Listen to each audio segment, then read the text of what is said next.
on se retrouve aujourd'hui pour parler du bilan du mois d'octobre. Donc je suis hyper contente de faire cette vidéo parce qu'en vrai, en octobre, il y a eu de super lectures, donc je suis quand même assez contente.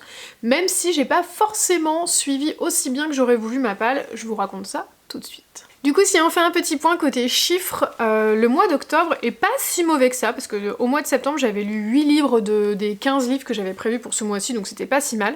La seule chose que je me reproche un petit peu, c'est que sur les 7 livres et demi, on va dire, parce que bah, il y en a un qui est toujours en cours que je n'ai pas encore terminé, j'ai eu du coup un DNF, et ça a été beaucoup finalement de livres que j'ai achetés en physique. J'ai lu sinon beaucoup d'audio aussi, mais voilà, j'ai pas vraiment fait descendre ma palle physique que j'avais ramenée avec moi ici à l'appart parce que bah, malheureusement il y avait beaucoup de choses qui me faisaient très envie, des livres qui sortaient, des suites de séries et tout. Donc du coup voilà, j'ai eu un peu... j'ai pas été très sérieuse de ce côté-là, on va dire. Du coup par rapport aux 15 livres, comme je vous disais, j'en ai lu 7,5 on va dire. J'en ai lu en tout 10, j'ai eu un DNF et j'ai eu un qui n'est pas terminé, donc c'est pas si mal, j'ai envie de dire, pour un bilan, je trouve que ça passe.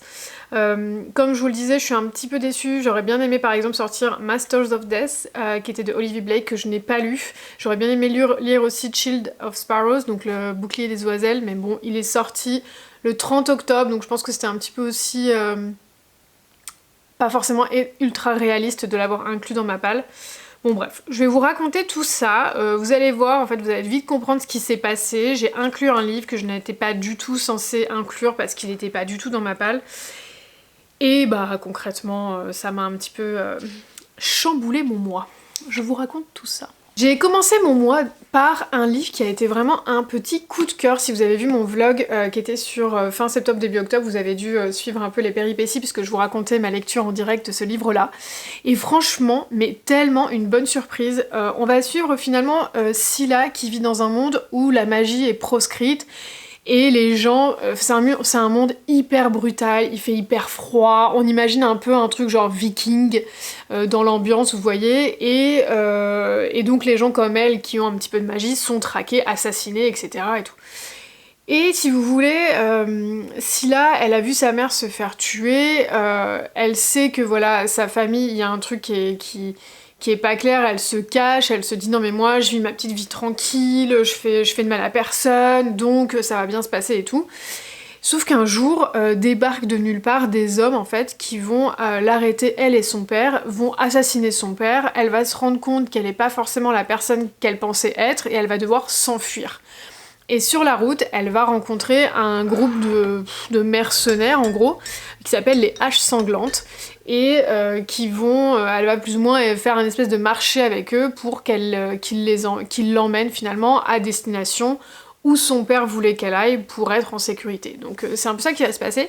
Ce qui est trop cool déjà dès le départ avec Scylla, c'est que c'est une héroïne qui est très très bien écrite dans le sens où, c'est ce que j'expliquais je crois dans mon vlog, je crois que je vous l'avais déjà dit, je trouve que ses réactions et sa façon de réagir aux événements et tout est quand même assez réelle parce qu'en vrai c'est pas la nénette ah oui bah je me fais poursuivre dans la forêt sombre la nuit et j'ai aucun problème de savoir où je vais, en fait en 5 minutes je trouve à manger, à boire, machin, je combats le mec qui me poursuit, bah pas du tout en fait. Enfin Scylla elle en prend plein la tronche et franchement elle est un peu en galère quand même souvent, donc c'est plutôt bien fait. J'ai trouvé que vraiment, alors déjà le livre est très beau, il est en dur mais vous savez comme je vous disais, il est imprimé directement, en fait il n'y a pas de jaquette.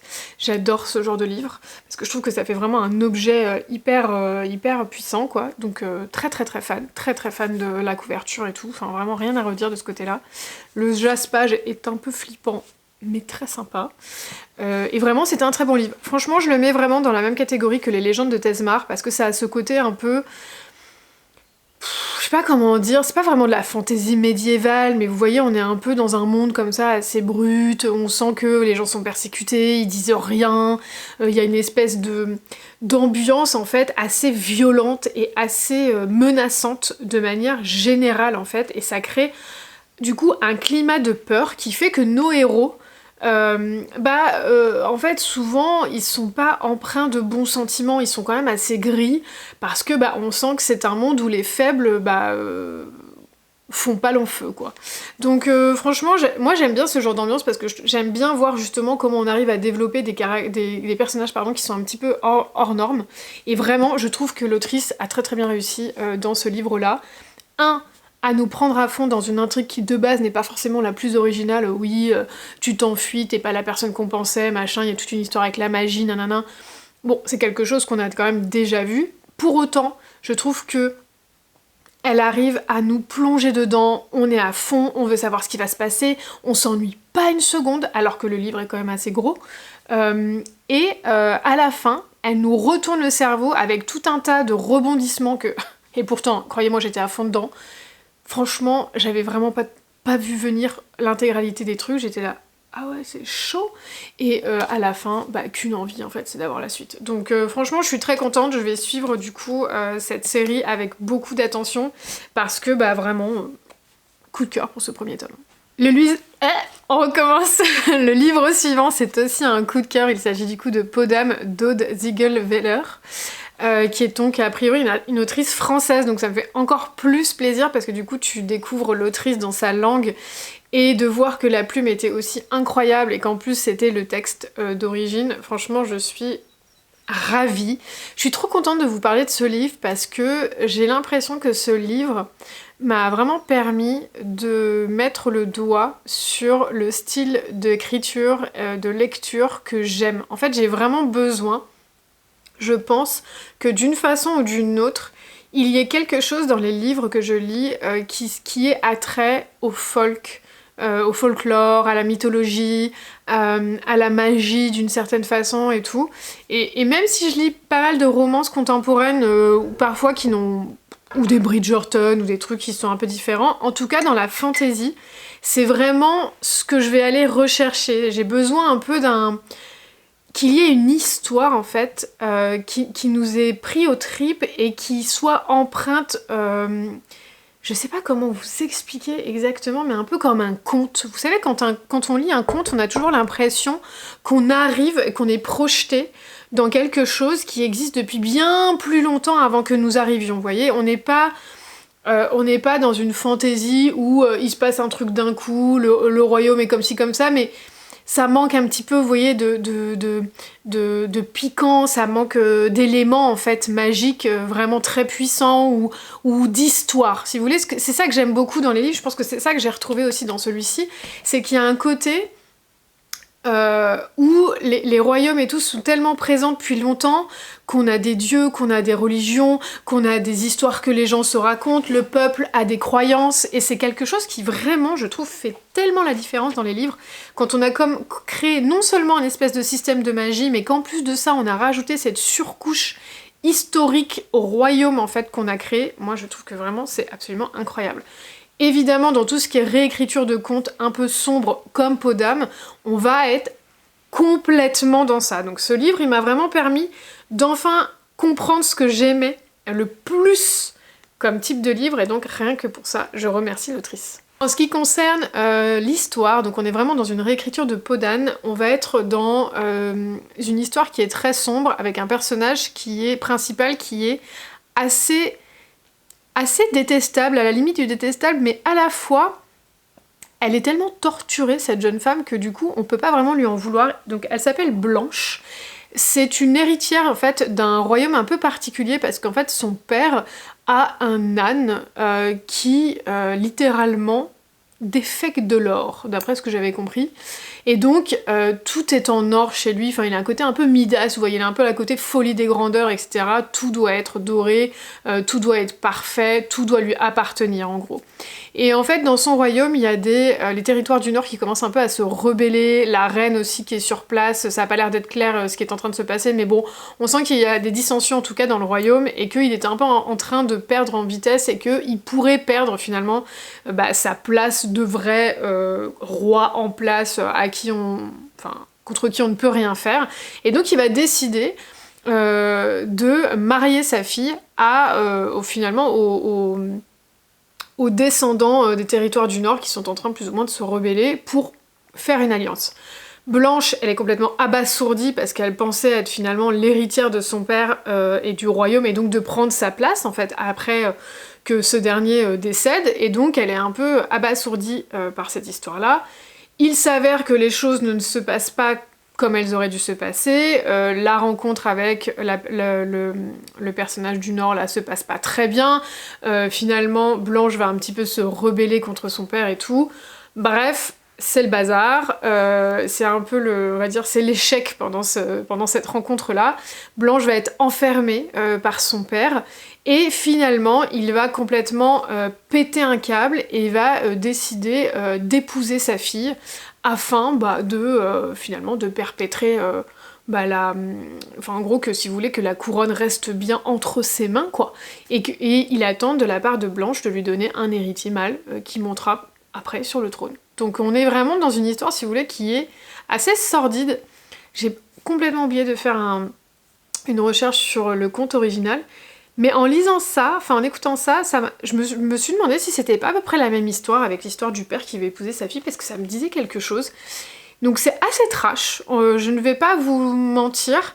Par contre, en fait, il va y avoir un retournement de situation énorme, et là, le livre, il va prendre un tournant complètement inattendu, et c'était génialissime. Enfin, vraiment, c'était brillantissime. Il y a des personnages secondaires qui vont se développer, qui vont prendre une place extrêmement importante alors qu'on les avait pas forcément soupçonnés. Il va y avoir un jeune homme qui va se démarquer, on va avoir les cousines finalement de Blanche qui vont revenir un petit peu sur le devant de la scène. C'était génial. Moi, ce que j'ai adoré, en fait, c'est avant tout comment l'autrice avait construit le personnage de Blanche, que je trouve extrêmement intéressant, parce qu'au départ, c'est avant tout une jeune fille qui est extrêmement imbue de sa personne, et surtout imbue de son rang, et qui va prendre tout le monde de haut, mais qui à la fois a très très peu confiance en elle-même, et a passé toute sa vie à entendre qu'elle n'était pas assez. Donc pas assez jolie, pas assez mince, pas assez parfaite, pas assez tout ce que vous voulez, pas assez intelligente.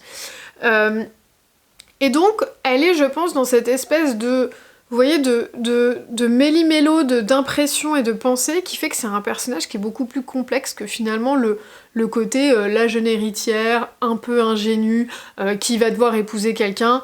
On n'est pas du tout dans ce ressort-là. Et franchement, c'était vraiment très très très bien écrit. Elle a une évolution incroyable. Et je suis arrivée à la fin du 1 en me disant mais où est-ce que l'autrice va m'emmener? Enfin, où est-ce que l'autrice va m'emmener? Parce qu'on a l'impression que l'histoire est terminée, alors qu'en fait, pas du tout.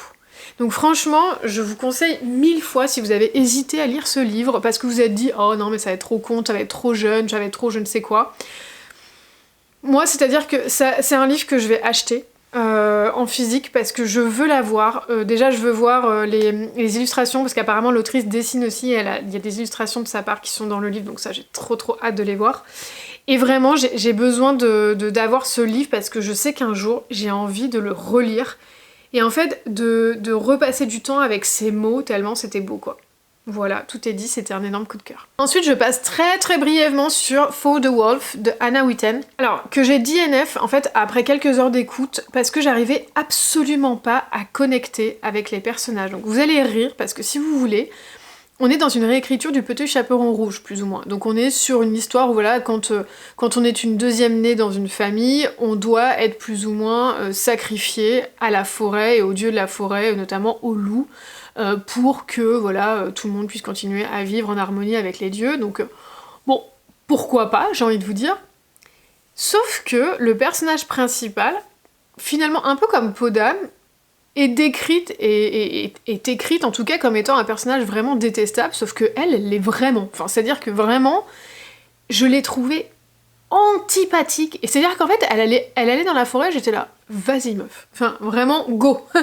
Limite, j'étais contente qu'elle y aille parce que je la trouvais, mais désagréable, elle avait aucune empathie avec les gens qui étaient avec elle, enfin, elle avait ce côté très oui, bah c'est ce qui m'arrive, moi j'ai accepté mon destin, machin, en même temps, moi j'ai des sentiments, alors que les autres non, enfin, je sais pas, il y avait un truc qui était pas fini, c'était pas intéressant, enfin, désolée de dire ça, je sais que c'est pas très gentil de dire ça dans le livre, mais moi j'ai pas accroché, et en fait quand j'ai écouté d'autres retours, j'ai pas été la seule à avoir ce sentiment-là. Que c'était le livre genre...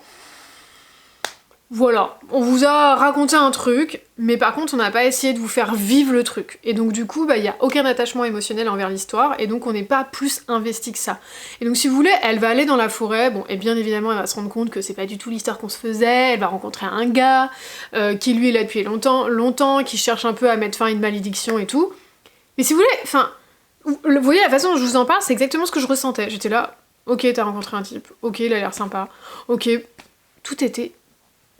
bof. Et du coup je pense que le problème il est double. Alors c'était un audio où la narratrice faisait extrêmement mal les voix masculines, hein. Donc comme quoi ça arrive aussi, hein. Parfois les hommes ne savent pas faire les voix féminines, mais alors l'inverse c'est vrai aussi, hein.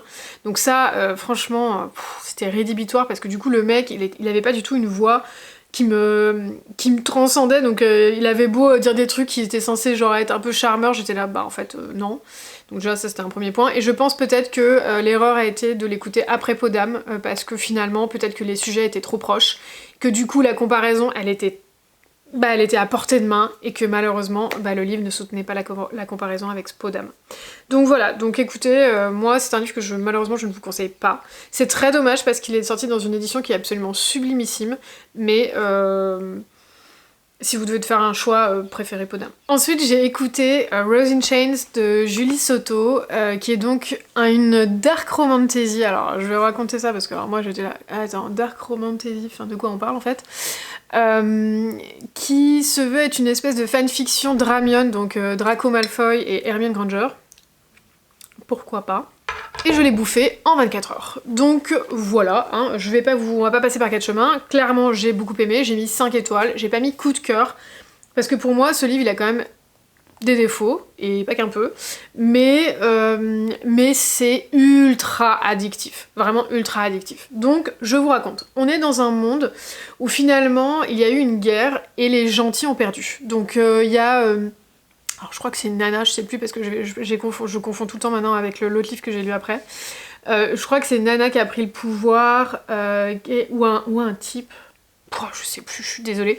Enfin bon bref, il y a quelqu'un qui a pris le pouvoir du jour au lendemain. Non, c'est une femme dans celui-ci. C'est une femme qui a pris le pouvoir du jour au lendemain. Il y a une histoire en fait avec la magie, il y a genre la magie... il y a différents types de magie. Il y en a qui ont la magie du cœur, je crois qu'il y en a qui ont la magie de l'esprit et tout. Enfin, il y a tout un système magique et tout qui est mis en place, et en fait il y a plus ou moins 2 royaumes, et les élèves quand ils grandissent ils vont passer une année dans un royaume avec les autres élèves, et l'autre année c'est eux qui viennent, et ça permet en fait de faire en sorte que les différentes magies se côtoient et que les différents peuples en fait se côtoient également, parce que finalement il y a quand même des grosses rivalités entre les uns et les autres. Je crois qu'il y a aussi une histoire, je me demande s'il n'y a pas une histoire de magie de la lumière et de la nuit, je sais plus, un délire comme ça. Enfin bon bref, imaginez voilà des systèmes magiques qui se font plus ou moins la guéguerre. Et en fait un jour ce qui va se passer c'est que nous on va suivre une héritière et son frère, donc c'est-à-dire qu'ils sont l'héritière de la famille qui est plus ou moins tout en haut de cette société-là, et en fait leur père va être renversé du jour au lendemain, mais là il y a une espèce de prophétie qui semble dire que de toute façon son frère va être celui qui va sauver et unir tous les royaumes, et du coup mettre fin à la guerre. Donc si vous voulez, quand le royaume est renversé de prime abord, ils sont inquiets, mais tu sais, ils sont un peu dans cette euphorie, qui est de dire non mais en vrai ça va parce que de notre côté on a le mec qui va sauver tout le monde. Résultat des courses, ça ne se passe absolument pas comme ça, puisque nous on commence l'histoire et en fait ils ont perdu la guerre. Donc ça commencerait mal. Et ce qui va se passer, c'est que le livre va être construit de telle manière à ce qu'on va suivre du coup l'après-guerre, donc la partie, si vous voulez, extrêmement dark, qu'on retrouve d'ailleurs dans toute époque historique où la guerre vient de se terminer, et qu'on va être dans un espèce de moment de semi-vengeance, de semi-qu'est-ce qu'on fait des gens qui ont perdu, etc. et tout, enfin c'est vraiment sordide au possible, donc... Dans le côté dark romantasy de ce livre, sachez que la dark pour moi ne se situe pas nécessairement au niveau de la romance, mais bien au niveau des sujets qui sont traités, et sachez quand même qu'il y a quand même des énormes trigger warnings. Il y a des gens qui ont dit oui mais ça va parce que dans Rose in Chains c'est pas vraiment décrit, c'est juste mentionné. Ouais bah alors franchement je ne suis absolument pas d'accord. Il y a des sujets de viol, il y a des sujets de traite de personnes, il y a des sujets de fécondité non forcée. Bref, c'est quand même bien trash, parce qu'en fait ce qui va se passer c'est qu'évidemment les gens qui ont gagné vont vouloir s'approprier finalement les pouvoirs, les dons et tout de ceux qui ont perdu, et vraiment il y a une revanche à prendre sur eux, une vraie vengeance, et donc ils vont en faire des esclaves en fait, donc, et notamment les femmes, ils vont en faire des esclaves sexuels. On est ravis. On va suivre du coup nous notre héroïne qui s'appelle Briony, qui va être plus ou moins achetée, acquise par Toven, qui est donc un petit peu son némésis de l'école puisqu'ils se détestaient, et on va faire des back and forth comme ça entre le présent, Briony qui va du coup devoir habiter en tant qu'esclave chez Toven, alors qu'en plus lui il est marié, etc. et tout, enfin bref, c'est une horreur. Il est marié ou pas? Je suis désolée avec le livre d'après, c'est une catastrophe, vous comprendrez très très vite pourquoi. Et puis on va les revoir en fait des années en arrière, qui se parlent, qui sont un petit peu des ennemis, mais on sent quand même qu'il y a une espèce de petite rivalité, relation entre eux à l'école. Et voilà, et ça va faire ça sans arrêt. Alors, c'est un peu brouillon, je suis désolée comme retour parce que malheureusement, je vous expliquerai après pourquoi, mes souvenirs se sont beaucoup mélangés avec un autre livre que j'ai lu très peu de temps après, et où l'histoire est quand même assez proche, et de toute façon, c'est un peu ce que je reprocherais à Julie Soto, c'est qu'on sent que c'est certainement son premier livre de fantasy, le world building, il était un peu bancal. C'est-à-dire que il y avait les événements étaient très bien décrits, la relation était très bien décrite, et j'ai trouvé que c'était très chouette parce que justement, c'est une romance dans un moment de vie qui est juste sordide, et pour autant, on y croit. Donc c'est extrêmement bien fait. Par contre, on avait du mal à comprendre en fait l'enchaînement des choses, où est-ce qu'on allait, le système de magie il était pas assez bien décrit, ça manquait un peu de solidité par rapport à ça, le world building était un peu trop au second plan, et compte tenu du fait que c'est quand même un livre où on se situe dans une fin de guerre, c'est un peu dommage parce qu'on en aurait besoin pour vraiment comprendre les enjeux auxquels nos personnages font face. Donc ça c'est un petit peu, c'est le point un peu négatif du livre. Par contre, comme je vous disais, ça se dévore, parce qu'en fait c'est tellement prenant, Briony, il lui arrive tellement des trucs horribles, en même temps on se dit mais comment elle va s'en sortir et tout, et lui, tu sens que c'est pas net, tu sais pas s'il est attiré par elle, pas attiré, il l'aime pas, bref, génial, j'ai kiffé, je veux la suite. Franchement, c'est pas un coup de cœur comme je vous le dis, parce que pour moi il a manqué cette petite étincelle qui a fait que le truc était vraiment bon. Comme je vous disais, je pense qu'il y avait pas aussi, le world building n'était pas assez là, et puis il y avait aussi ce côté où ça reste quand même une dark romantasy, c'est quand même assez sombre, et ça fait que, de par les sujets qui sont abordés, j'aurais pas pu mettre un coup de cœur sur ce livre. Mais voilà, par contre, franchement, dès que la suite sort, ils ont intérêt à nous le traduire dans la semaine, parce que franchement, j'ai vraiment trop hâte de savoir ce qui va se passer. Et en fait, pourquoi je suis aussi confuse, et qu'est-ce qui s'est passé ce mois-ci finalement, qui a expliqué que j'ai du mal à suivre ma palle, et que j'ai eu du mal comme ça à vous sortir le résumé de Rose in Chains. C'est parce que j'ai décidé d'écouter Alchemized de Sen Lin Yu, qui est donc un livre qu'on a vu passer absolument partout, et comme un petit mouton, je me suis dit mais qu'est-ce qui fait que ce livre transcende tout le monde quoi. Donc en fait c'est un livre qui s'appelait Manacled,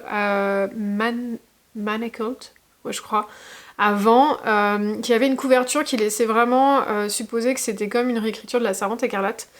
Mais avec une fanfiction Dramion, donc vraiment on est dans un truc hyper chelou. Et en vrai, je suis assez perturbée qu'on ait publié ce livre et qu'on ait accepté la publication de Rose in Chains, parce que en vrai, ce sont les mêmes livres. Enfin, alors, ne prenez pas trop vite ce que je suis en train de dire. Non, ce n'est pas écrit pareil. L'un et l'autre sont bien deux œuvres différentes, mais grosso merdo, c'est la même chose. Enfin, vraiment, on est sur une histoire qui est extrêmement similaire. Il y a un nombre de points communs, j'ose même pas vous dire. Du coup, je suis assez perturbée par ça, parce que quand j'ai écouté Alchemized, je me disais, en fait, c'est Rose in Chains, mais en dark. C'est-à-dire que Rose in Chains, ça se veut être la dark romantasy, mais la romance est mignonne, et c'est dark, mais sans plus. Dans Alchemized, c'est dark de chez dark. Enfin vraiment, les sujets sont les mêmes, hein, traite d'esclaves, machin, tout. La situation exactement la même. On arrive à la fin de la guerre. Là c'est un peu différent. Notre héroïne, elle va être réveillée. En fait, elle était comme en... Je sais pas comment vous expliquer, mais vous savez quand on fait dormir des gens dans l'eau, là, vous voyez, on a souvent ça dans la fantasy et la science-fiction, et en fait on les met un peu en gestation, là ils attendent en fait d'être d'être réveillés. Bah elle était un peu comme ça dans un espèce de sommeil, et donc elle va être réveillée du jour au lendemain. Elle a toute une partie de sa mémoire qui est effacée. Elle sait plus trop ce qui s'est passé pendant la guerre. Elle sait qu'on a perdu la guerre, elle sait qu'elle était très amie avec pareil l'héritier qui était comment dire, dans une prophétie, qui était censé sauver le royaume, machin. Same shit.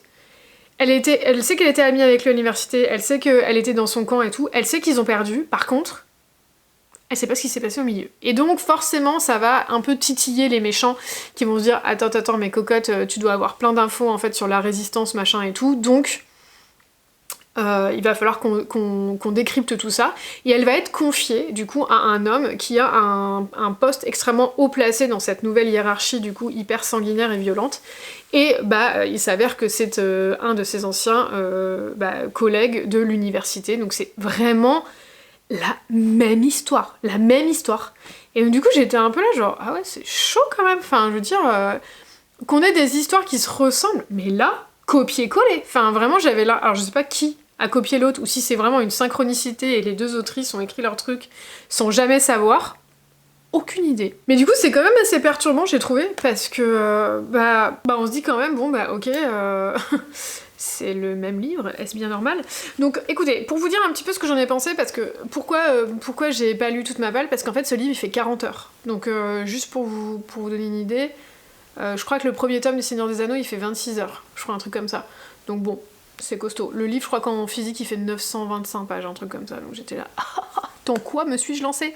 Et en fait, si vous voulez, au début, j'étais un peu en train de me dire, non mais c'est hyper dark, je sais pas si j'ai envie d'aller jusque-là, parce que là, dans celui-ci, les méchants, ils sont vraiment méchants, et ils s'en cachent pas, et les maltraitances, elles sont pas déguisées, hein. Elles sont pas édulcorées.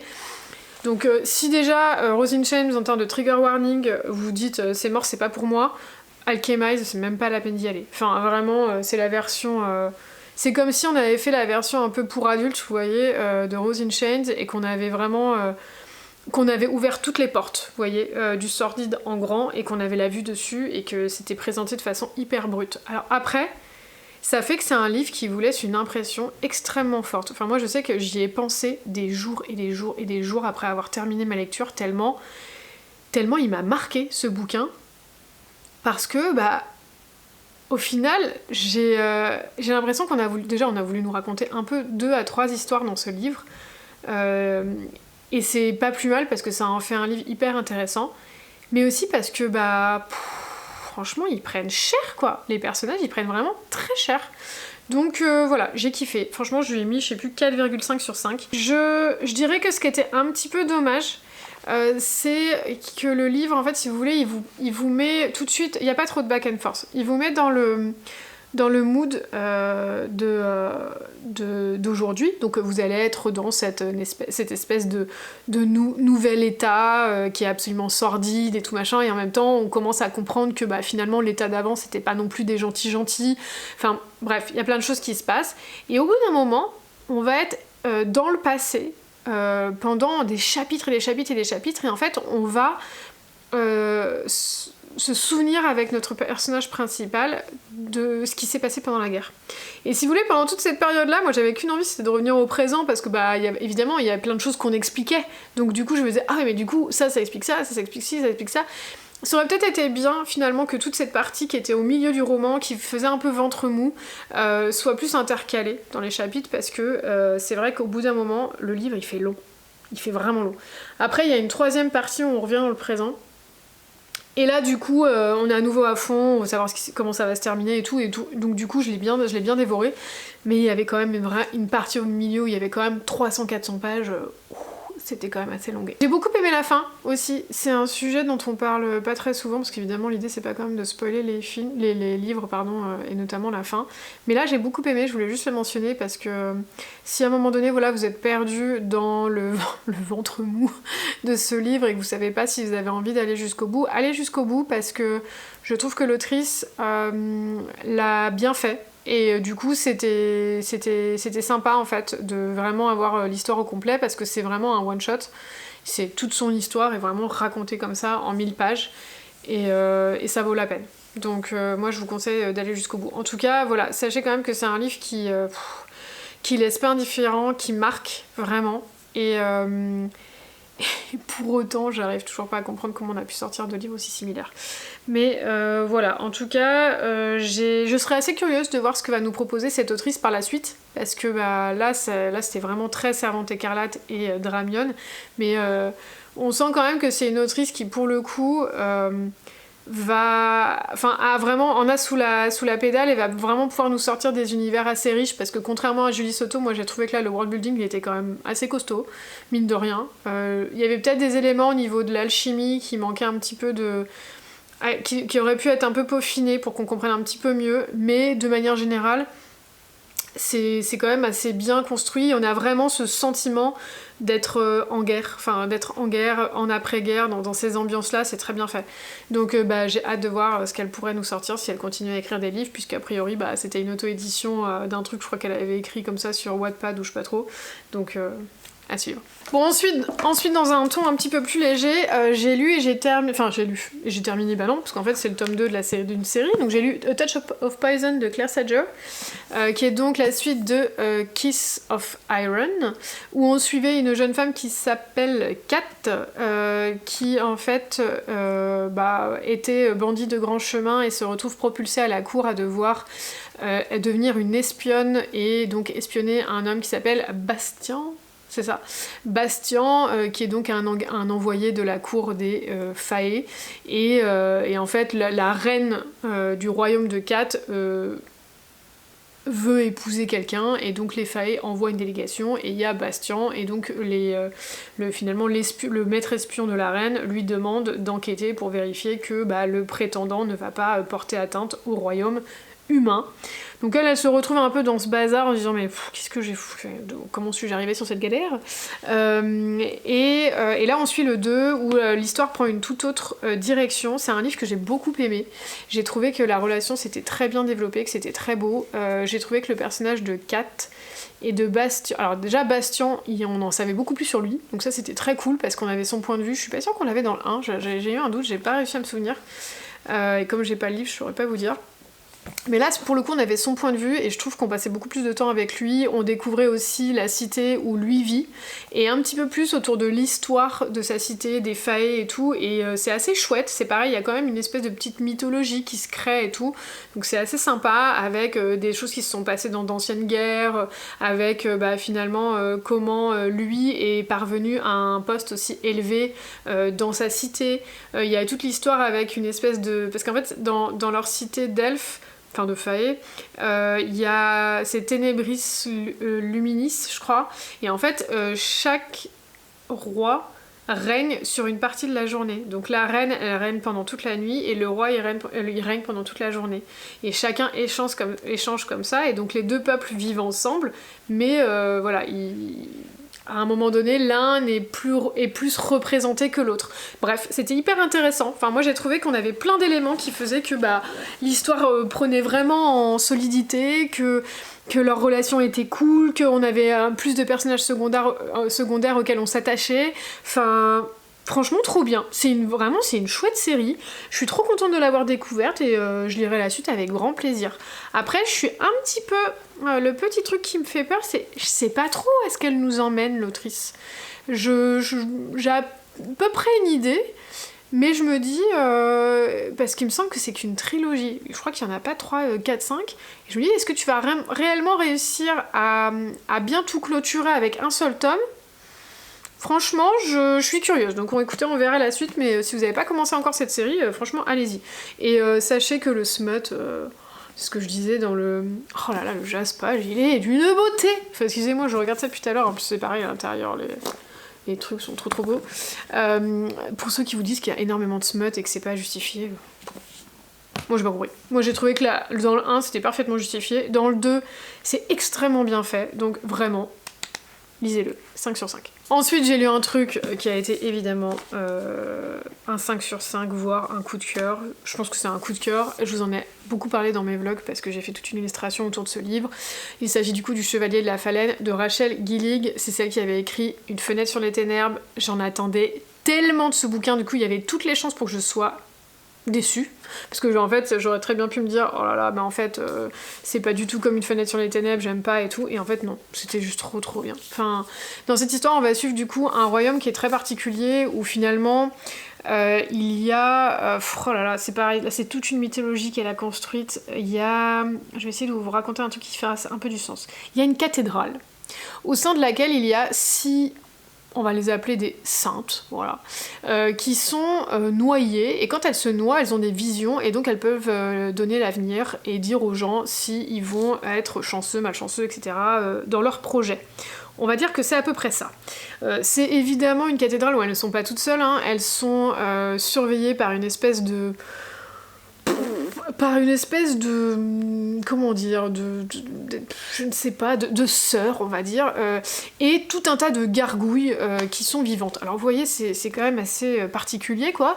Et ce qui va se passer, c'est qu'un jeune roi va monter sur le trône, et il va venir avec toute sa délégation de chevaliers, là, pour finalement recevoir les augures d'une des saintes, pour savoir si oui ou non son règne va bien se passer. Et de toute façon, il est censé aller dans tous les différents royaumes, donc en fait c'est un petit peu ça a tourné, si vous voulez, à ce jeune roi. Et très vite, il y a l'une des saintes qui va s'intéresser à eux et qui va se rendre compte que, a priori, ils sont pas vraiment venus pour faire copain-copain avec la nonne et les saintes, et elle les trouve un peu louches, on va dire. Et très rapidement après, ses sœurs, donc parce qu'elles sont 6, ses copines saintes, on va dire, vont commencer à disparaître les unes après les autres. Et donc nous, on va être plongés dans cette histoire-là, à se dire qu'est-ce qui se passe dans ce royaume, c'est quoi cette histoire, pourquoi elle voit des trucs, pourquoi les autres elles disparaissent, pourquoi le roi vient les voir, c'est qui le chevalier canon qui est avec lui, etc. Franchement, c'était juste incroyable.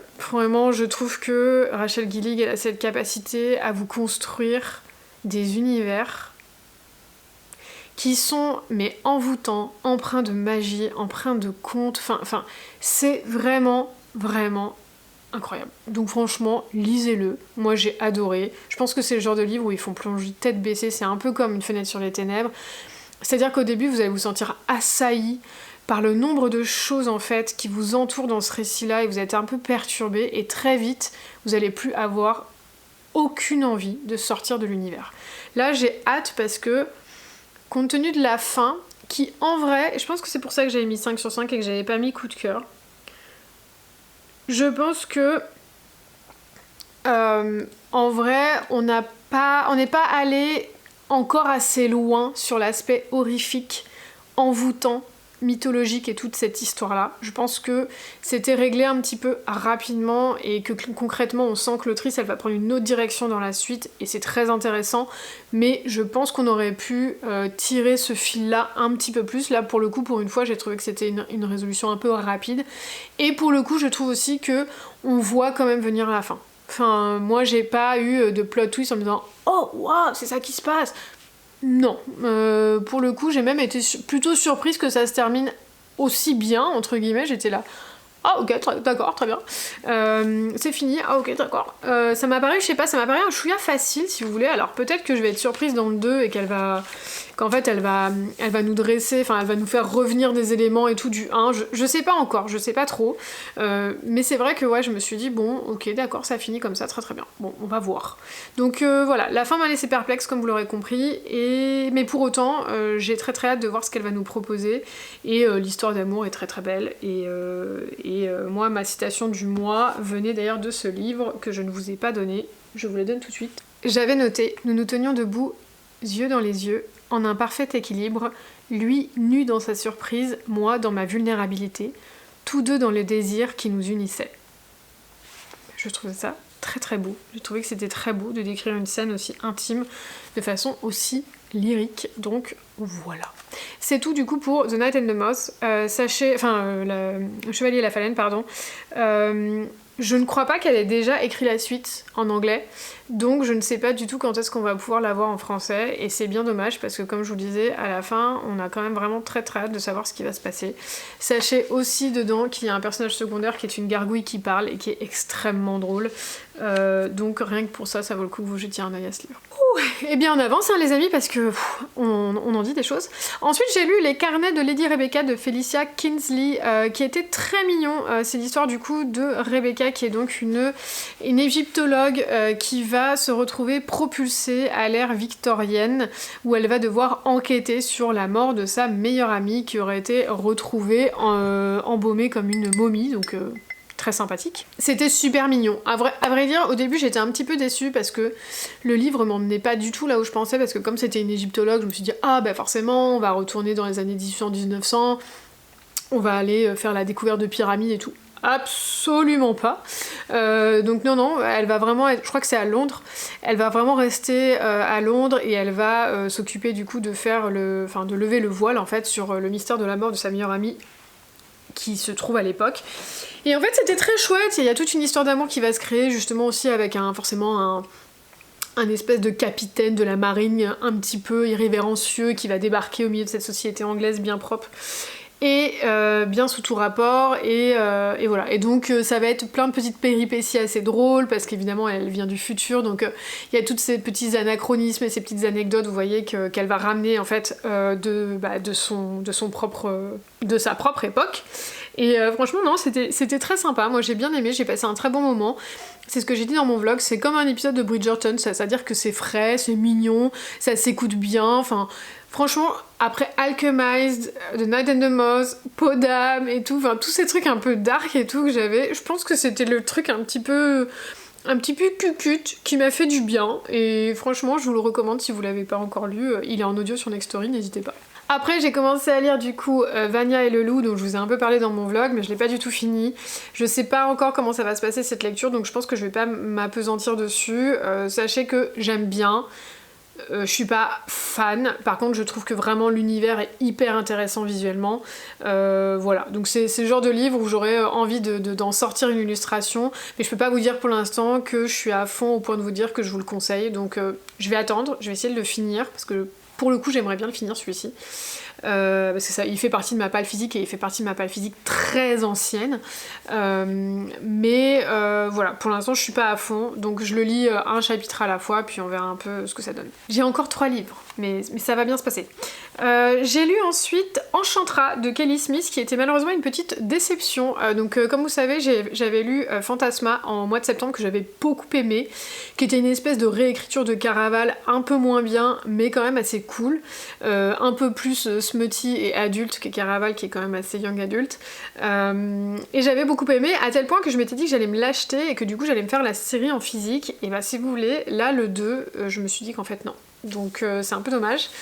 Dans cette histoire, on va suivre Geneviève qui cherche un petit peu à en savoir plus sur son passé, et donc elle va, à travers des lettres de sa mère, remonter le fil finalement d'une de ses anciennes connaissances pour voir un peu si elle va retrouver quelqu'un qui, comme elle, n'est pas l'aîné de sa famille, sur qui pose toutes les responsabilités magiques et tout, mais un petit peu l'enfant qui sert à rien quoi, et donc elle se sent un peu seule, elle veut retrouver des gens qui auraient le même sentiment qu'elle, en fait, un peu de manque de sens en fait dans sa vie. C'est une raison qui déjà de base je la trouvais pas hyper convaincante, donc bon, pourquoi pas. Le seul problème ce que j'ai vraiment reproché à ce livre, c'est que si vous voulez, dans Caraval, on est aussi sur une compétition dans le 1, et dans le 2 on repart dans un système qui n'est pas une compétition mais qui s'en approche, qui est un peu toujours dans le même univers, mais c'était très bien fait. Là, j'ai trouvé que malheureusement c'était un copier-coller du 1. C'est-à-dire qu'on reprend les mêmes et on repart. Je mets une nana, elle va arriver dans une maison, elle va rencontrer plein de gens qui sont moralement extrêmement gris. Elle va se retrouver dans une compétition qui s'appelle la chasse, c'est-à-dire que tous les soirs, tous les membres de cette famille doivent se chasser les uns les autres pour s'entretuer.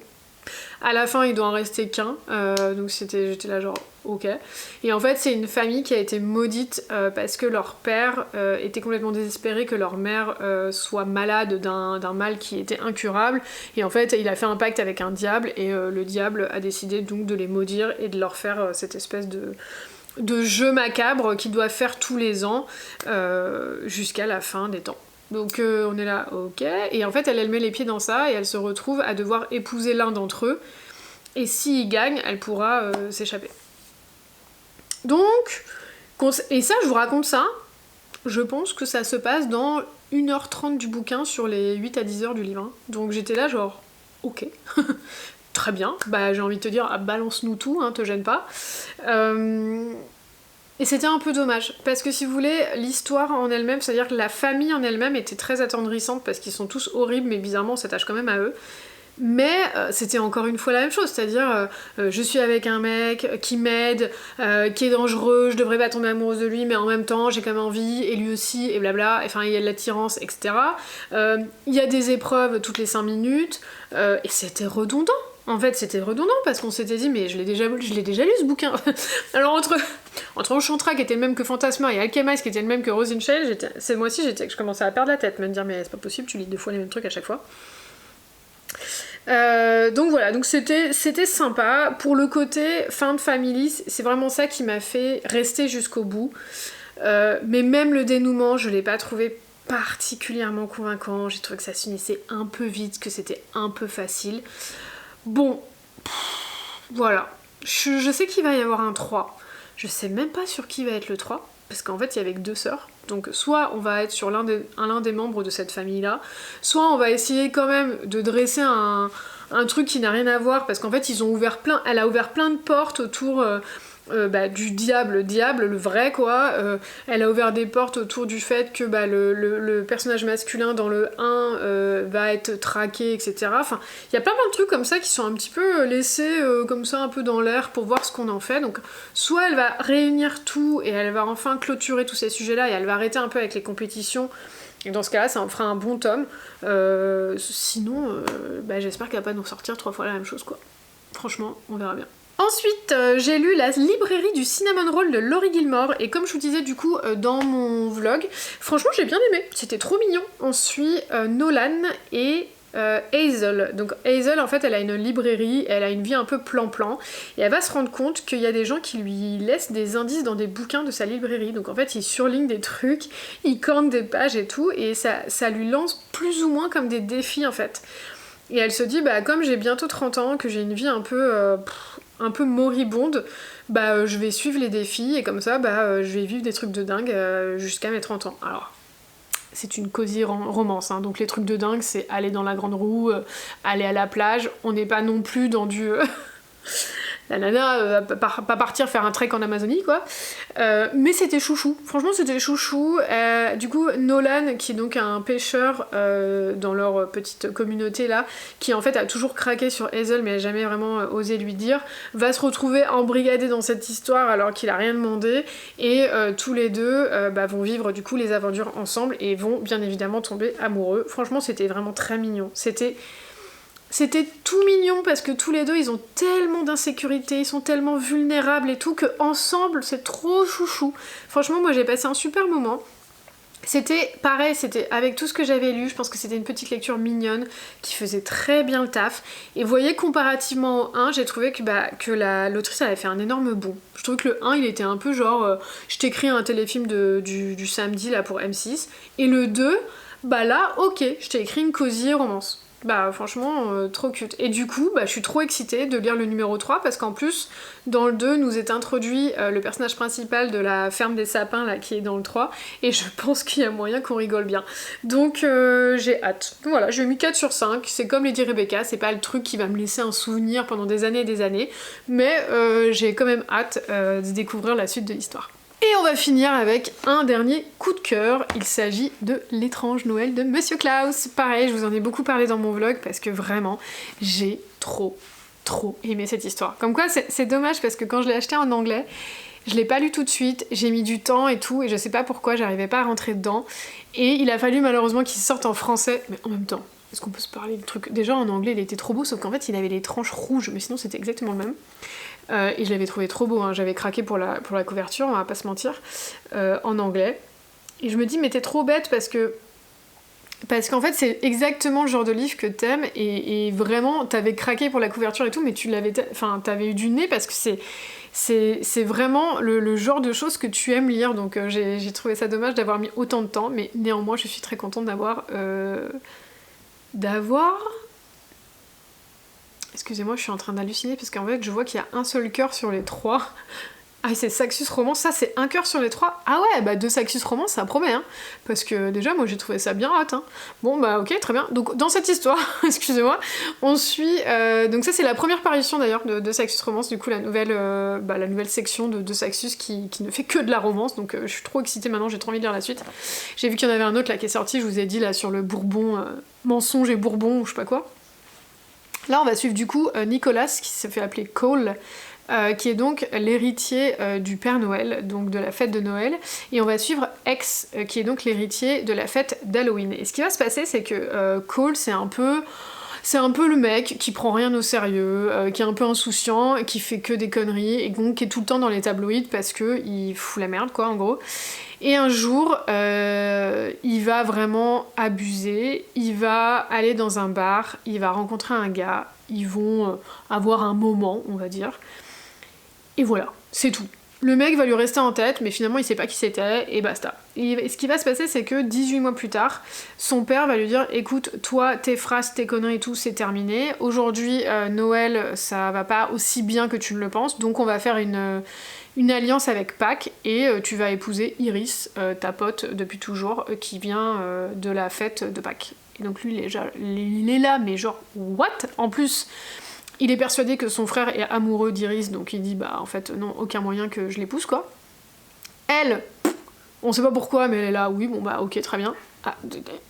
Et donc lui, il est un peu en alu. Sauf qu'en fait, ça va pas se passer exactement comme ça, parce que va débarquer X, du coup, l'héritier d'Halloween, parce que Halloween pense que Noël et Pâques qui s'allient, non, ça fait trop de pouvoir, et donc il dit bah je veux que mon fils ait aussi la possibilité de participer du coup à cette alliance, et potentiellement ravir la main d'Iris si elle tombe amoureuse de lui. Donc on va être dans un espèce de semi-triangle amoureux. Donc les deux, là, Cole et X, vont tous les deux se battre pour la main d'Iris, sauf qu'en fait, bien évidemment, vous l'aurez compris, X, c'était le mec du bar. Donc franchement, c'était trop bien. Franchement, c'était trop cool. En fait, ce qui était génial, c'était d'avoir ce côté...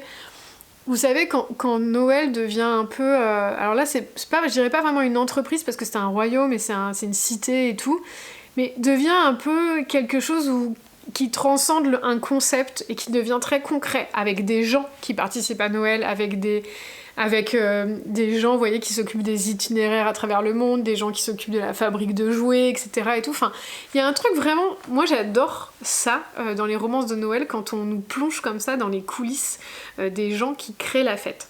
Après, là où j'ai été un micro déçue, c'est que j'aurais bien aimé qu'on ait un peu plus d'Halloween. J'ai trouvé que c'était vraiment une romance de Noël. Ne soyez pas en train de vous dire on va passer la moitié du temps chez Halloween et la moitié du temps chez Noël. Non, c'est une romance de Noël où pour le coup il y a le prince d'Halloween, mais c'est tout. Donc ça, il faut que vous l'ayez en tête, parce que moi ça m'a un petit peu déçue. Je pensais qu'on aurait plus d'immersion dans son monde à lui. Mais sinon c'était vraiment... c'était super adorable, et vraiment j'ai hâte de lire la suite, parce que du coup il y a un tome compagnon avec le farfadet là, de Saint-Patrick, et puis un autre personnage de la famille de Noël, donc j'ai vraiment hâte de voir ce que ça va donner. Voilà pour toutes les lectures du mois d'octobre. Encore une fois, j'ai pas mal déblatéré, mais il faut dire qu'il y a des lectures qui ont quand même été assez... comment dire, assez hallucinantes en fait. J'ai eu beaucoup de très bonnes lectures, donc c'était très chouette. Et à la fois, j'ai eu des trucs, genre, franchement, je vais vous dire un truc, Alchemist a fait qu'il m'a fallu quasiment une semaine pour me replonger concrètement dans un livre. C'est-à-dire que j'ai fini Alchemist juste avant ma semaine de vacances avec ma famille, et j'ai eu vachement de mal à lire là-bas. J'ai lu le livre là, vous savez, A Touch of Poison, ça m'a pris je crois 10 jours pour le lire, le truc, alors que d'habitude c'est le genre de truc que j'ai en 4 jours, quoi. Vraiment tellement j'étais mais... En fait ce livre, j'arrêtais pas d'y penser, en fait j'arrêtais pas de me dire oh, mais tout ce qu'elle a écrit et tout ce qui s'est passé et lui et elle et comment ça finit et machin et tout. Enfin je pense que ce livre il m'a assez bouleversée en fait et j'ai l'impression que je vais m'en souvenir vraiment longtemps. Même si c'est pas un livre que je relirai de sitôt parce que par moments c'était quand même vraiment pas plaisant quoi. Mais voilà, parfois il y a des livres qui sont assez marquants et lui, je sens que dans quelques années, j'aurai encore un souvenir assez vif de l'histoire. Mais de fait, vous voyez, mince, désolée, j'ai ma caméra qui s'est coupée. Comme j'ai eu finalement l'histoire de Rosine Chain et de Alchemize qui clôture en fait, qui clôture l'histoire de Rosine Chain. Du coup, maintenant, je suis assez curieuse de savoir si Rosine Chain, ça va être plus ou moins la même chose ou si l'autrice va prendre une direction complètement différente par rapport à Alchemized. Donc du coup, ouais, c'est assez bizarre. En tout cas, par rapport au 5-star prediction que j'avais, bah, j'avais dit que celui-ci, donc de Julie Soto, sera un 5 sur 5. Bah, on n'est franchement pas passé à grand-chose. Enfin, c'est pas un coup de cœur, mais on y est quand même. J'avais dit que Demi Winter, ça serait un coup de cœur, et c'était un coup de cœur. Et là, maintenant, il va me rester le Bouclier des Oiselles et... j'en ai un autre, et Quicksilver, même si je suis un peu inquiète. Et le 5e que j'avais mis, c'était une parution de chez Bookmark, mais je trouve que le livre était beaucoup trop cher, donc j'ai décidé de pas l'acheter. Parce que quand je l'ai vu en magasin, en fait, il était vraiment fin. Et il était à 27 balles, je crois, et j'étais là genre, non. Donc, dommage. Voilà, donc on va voir sur la fin de l'année. De toute façon, là, je vais écouter Le Bouclier des Oiselles en novembre, et je vais lire Quicksilver, donc, ou l'écouter, je sais pas encore. Donc dans les deux cas, bah, on verra si mes 5-star predictions étaient réelles ou pas. Je vous ferai bientôt un petit topo sur mon bilan pour le Pumpkin Autumn Challenge, parce que là on touche à la fin. Franchement, j'ai aucune idée, sur tous les livres que j'avais présentés, aucune idée de ce que j'ai lu ou pas. J'ai pas du tout suivi comme il fallait, donc je vous dirai ça. Et je vous ferai aussi bientôt un topo sur toutes les séries en cours, parce que là je me suis vraiment dit, mais t'as tellement abusé. Enfin là, rien que ce mois-ci, j'en ai commencé quoi 3 4 J'ai vu. Donc je me suis dit bon, et ça va pas s'arranger au mois de novembre. Donc écoutez, voilà, je pense que ça sera cool de faire un petit point série pour voir un petit peu où on en est de tout ça. Voilà, c'est tout pour aujourd'hui, j'espère que vous avez passé un bon moment avec moi. En tout cas, sachez que la prochaine fois qu'on se retrouve, c'est pour mon vlog, a priori, donc c'est le 2e vlog. Ah oui, du coup, il y a des trucs que je vous ai racontés là, finalement, vous ne le saviez pas encore. Je sais pas si c'était bien d'avoir fait ça dans ce sens-là, tant pis.